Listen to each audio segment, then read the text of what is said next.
జిల్లాలో కొత్త రేషన్ కార్డుల జారీ ప్రక్రియను రేవంత్ సర్కార్ జనవరి 26న లాంఛనంగా ప్రారంభించిన విషయం తెలిసిందే. అర్హుల నుంచి దరఖాస్తులు స్వీకరించిన అధికారులు వాటిని పరిశీలించి లబ్ధిదారుల జాబితాను సిద్ధం చేశారు. త్వరలో వారికి కొత్త కార్డులు ఇచ్చేందుకు సర్కార్ అన్ని ఏర్పాట్లు చేస్తుంది.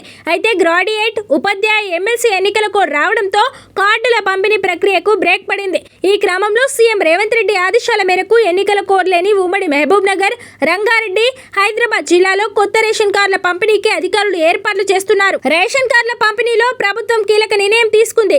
త్వరలో కార్డులు పంపిణీ చేయనున్న నేపథ్యంలో ఇప్పుడు వస్తున్న రేషన్ దరఖాస్తుల కొత్త కార్డులను ఇవ్వడమే కాకుండా మార్పులు చేర్పులు అవుతున్న పాత కార్డుల స్థానంలోనూ కొత్తవి ఇవ్వాలని ప్రభుత్వం సూత్రప్రాయంగా నిర్ణయించింది.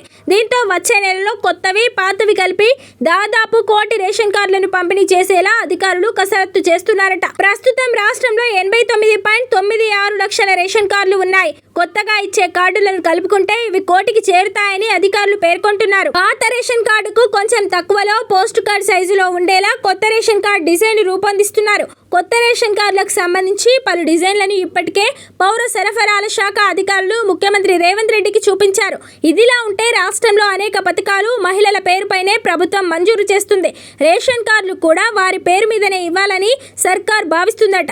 దీంతో త్వరలో పంపిణీ చేసే కొత్త రేషన్ కార్డులు ఇంటిలోని మహిళ పేరుతోనే జారీ చేయనున్నట్లు తెలుస్తోంది. కొత్త రేషన్ కార్డులు మహిళ పేరుతో జారీ చేయడంతో పాటు ప్రభుత్వం మరో కీలక నిర్ణయం తీసుకుంది.